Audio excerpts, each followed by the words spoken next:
서울 변두리의 낡은 빌라 302호. 준호 씨가 그곳을 택한 이유는 단 하나, 저렴함이었습니다. 하지만 현관문을 열자마자 느껴지는 곰팡내와 섞인 기괴한 향내, 그리고 옆집 301호 문에 덕지덕지 붙은 핏빛 부적들은 그가 감당해야 할 대가였습니다. 이사 온 첫날 밤 준호 씨는 기묘한 소리에 잠에서 깼습니다. 딸랑, 딸랑. 아주 맑지만 소름 끼치도록 날카로운 방울 소리였습니다. 벽에 귀를 대보니 건너편에서 여자의 목소리가 들려왔습니다. 애기야, 배고프지? 저기 옆방에 고기가 왔다. 싱싱하고 젊은 고기가 왔어. 조금만 참으렴. 곧 내 방으로 만들어줄게. 준호 씨는 온몸에 닭살이 돋았습니다.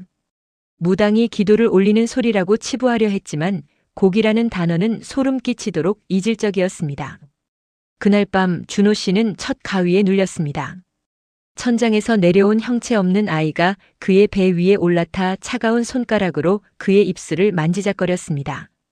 아이의 입술이 있어야 할 자리엔 뻥 뚫린 구멍이 있었고 그 안에서 녹슨 은방울이 굴러다니는 소리가 들렸습니다. 다음 날 아침 준호 씨는 퀭한 눈으로 출근했습니다. 하지만 공포는 집 밖까지 그를 따라왔습니다. 오후 3시 사무실에서 중요 프로젝트 보고서를 작성하던 중이었습니다. 모니터 속의 글자들이 갑자기 꿈틀거리기 시작했습니다. 처음엔 눈의 피로 때문인 줄 알았습니다. 하지만 명조체로 정갈하게 적혀있던 보고서라는 글자가 지네처럼 다리를 뻗더니 모니터 밖으로 기어나왔습니다. 이내 수천, 수만 개의 글자가 검은 벌레로 변해 준호 씨의 키보드 위를 덮었습니다. 으악! 준호 씨가 비명을 지르며 뒤로 물러났지만 벌레들은 멈추지 않았습니다. 그것들은 준호 씨의 셔츠 소매를 타고 올라와 살갗을 파고들기 시작했습니다. 피부 밑으로 검은 벌레들이 기어다니는 형체가 선명하게 보였습니다. 준호 씨는 미친 사람처럼 자신의 팔을 긁어댔습니다. 손톱이 살을 파고들어 피가 터져 나왔지만 그는 멈출 수 없었습니다. 준호 씨, 지금 뭐 하는 거야? 팀장의 호통에 정신을 차려보니 사무실 동료들이 모두 공포에 질린 눈으로 그를 바라보고 있었습니다. 준호 씨의 책상 위엔 벌레 대신 잉크병이 넘어져 있었고 그는 자신의 팔을 피가 낭자할 정도로 뜯어놓은 상태였습니다. 동료들의 눈에는 준호 씨가 그저 허공을 향해 소리를 지르며 자해를 하는 미친 사람으로 보였을 뿐입니다. 회사를 조기 퇴근한 준호 씨는 유일한 버팀목인 친구 민석을 만났습니다. 민석은 술잔을 채우며 준호를 다독였습니다. 야, 너 너무 예민해진 거야. 그 무당집 소문 때문이지? 요즘 세상에 귀신이 어딨냐? 민석의 조소 섞인 위로에 준호 씨는 자신이 본 것들을 필사적으로 설명했습니다. 하지만 민석은 듣는 둥 마는 둥 스마트폰만 만지작거렸습니다. 결국 준호 씨는 절망하며 집으로 향했고 민석은 홀로 남아 술잔을 비웠습니다. 문제는 그날 밤 민석이 집으로 돌아가는 길에 시작되었습니다. 민석이 지하철역 계단을 내려가는데 뒤에서 딸랑 하는 소리가 들렸습니다. 준호가 말했던 그 방울 소리였습니다. 민석은 코웃음을 쳤습니다. 참 나까지 전염됐나 보네. 하지만 개찰구를 지날 때 뒤에서 차가운 공기가 뒷덜미를 스쳤습니다. 그리고 낮고 갈라진 아이의 목소리가 들렸습니다. 아저씨, 우리 집 고기 친구지? 민석이 번개처럼 뒤를 돌아봤지만 승강장엔 아무도 없었습니다. 공포가 엄습했습니다. 그는 서둘러 전동차에 올라탔습니다. 텅 빈 객차 안 차창에 비친 자신의 모습을 보던 민석은 비명을 지를 뻔했습니다. 차창 유리에 비친 자신의 어깨 위에 하얀 소복을 입은 아이가 매달려 그를 빤히 쳐다보고 있었던 겁니다. 아이는 손을 뻗어 민석의 입을 억지로 벌리더니 그 안으로 썩은 고기 한 점을 밀어 넣었습니다. 우리 엄마가 주는 거야. 미리 맛 좀 봐. 민석은 구역질을 하며 지하철 바닥에 쓰러졌습니다. 입안에서는 정말로 시큼하고 부패한 피맛이 났습니다.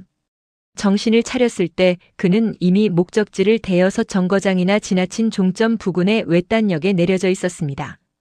다시 302호. 준호 씨는 이제 한계였습니다. 벽 너머에서는 이제 대놓고 벽을 긁는 소리가 들렸습니다. 드드득 드드득. 마치 손톱으로 시멘트를 파내어 기어 나오려는 것 같았습니다. 이 개새끼들아. 나오라고. 나올 테면 나와봐. 준호 씨는 이성을 잃고 옆집 301호로 달려갔습니다. 문을 발로 찼습니다. 그런데 문은 허무할 정도로 쉽게 열렸습니다. 아니, 처음부터 잠겨 있지 않았던 겁니다. 집 안으로 들어서자마자 폐부를 찌르는 것은 지독한 악취였습니다. 그것은 단순히 썩은 과일 냄새가 아니었습니다. 수십 마리의 동물이 한꺼번에 썩어가는 사체취였습니다. 거실 천장에는 오방색 깃발들이 어지럽게 걸려 있었는데 자세히 보니 그것들은 모두 어린아이들의 옷가지였습니다. 방 한가운데 거대한 신당이 있었습니다. 그곳엔 우리가 아는 인자한 부처나 신의 모습은 없었습니다. 대신 온몸에 피칠갑이 된 팔이 8개 달린 기괴한 형상의 불상이 눈을 부릅뜨고 준호를 내려다보고 있었습니다. 불상의 발치에는 수백 개의 방울이 산더미처럼 쌓여 있었고 그 사이사이로 사람의 손가락처럼 보이는 것들이 보였습니다. 드디어 제 발로 들어왔네. 싱싱한 고기. 방구석 어둠 속에서 노파가 기어나왔습니다. 그녀는 인간의 자세가 아니었습니다. 마치 거미처럼 사지를 뒤틀며 바닥을 기어 준호에게 다가왔습니다. 노파의 입이 찢어질 듯 벌어지더니 그 안에서 검은 연기와 함께 수천 마리의 벌레가 쏟아져 나왔습니다. 낮에 사무실에서 보았던 바로 그 벌레들이었습니다.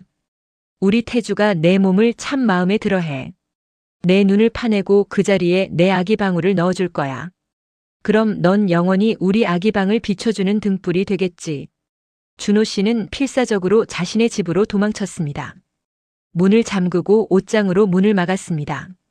하지만 이미 늦었습니다. 301호와 302호를 나누던 벽은 이미 물리적인 의미를 잃었습니다. 벽지가 부풀어 오르더니 쩍쩍 갈라졌습니다. 갈라진 틈 사이로 옆집 신당의 붉은 촛불들이 보였습니다. 그리고 그 틈으로 수백 개의 하얀 아기 손들이 튀어나와 준호의 사지를 붙잡았습니다. 살려줘. 민서가. 살려줘. 준호는 마지막 힘을 다해 핸드폰을 눌렀습니다. 민석에게서 전화가 왔습니다. 하지만 들려오는 것은 민석의 목소리가 아니었습니다. 준호야. 나도 지금 고기 먹고 있어. 너무 맛있어. 너도 빨리 와. 민석의 목소리 뒤로 방울 소리가 광기 어린 리듬으로 울려 퍼졌습니다. 준호는 깨달았습니다. 자신뿐만 아니라 자신과 연결된 모든 이들이 이미 이 저주받은 신당의 먹잇감이 되었다는 것을요. 벽이 완전히 무너져 내렸습니다. 아니, 준호의 몸이 벽 속으로 흡수되기 시작했습니다. 시멘트 가루가 그의 피부와 섞이고 철근이 그의 뼈를 관통했습니다. 그는 비명을 질렀지만 입안에는 이미 옆집 노파가 던져넣은 녹슨 방울이 가득 차 있었습니다. 딸랑. 비명 대신 방울 소리가 터져 나왔습니다. 다음 날 경찰이 도착했을 때 302호는 정적에 잠겨 있었습니다. 문은 안에서 굳게 잠겨 있었고 창문도 모두 닫힌 상태였습니다. 하지만 집 안 어디에도 준호 씨의 흔적은 없었습니다. 조사를 하던 형사가 이상한 점을 발견했습니다. 옆집과 맞닿은 벽면의 벽지가 묘하게 볼록 튀어나와 있었던 겁니다. 형사가 조심스럽게 벽지를 뜯어냈습니다. 그 안에는 경찰들은 그 자리에서 구토를 하거나 실신했습니다.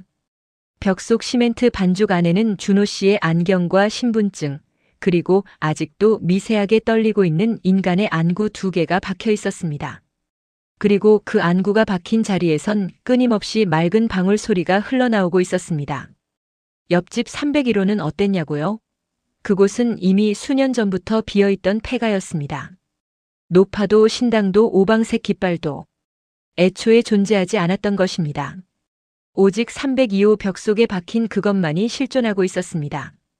오늘 밤 여러분의 침대 머리맡 벽을 한번 확인해 보십시오. 혹시 벽지가 조금 부풀어 올라 있지는 않나요? 그 안에서 누군가 당신의 이름을 부르며 방울을 흔들고 있지는 않습니까? 들리니?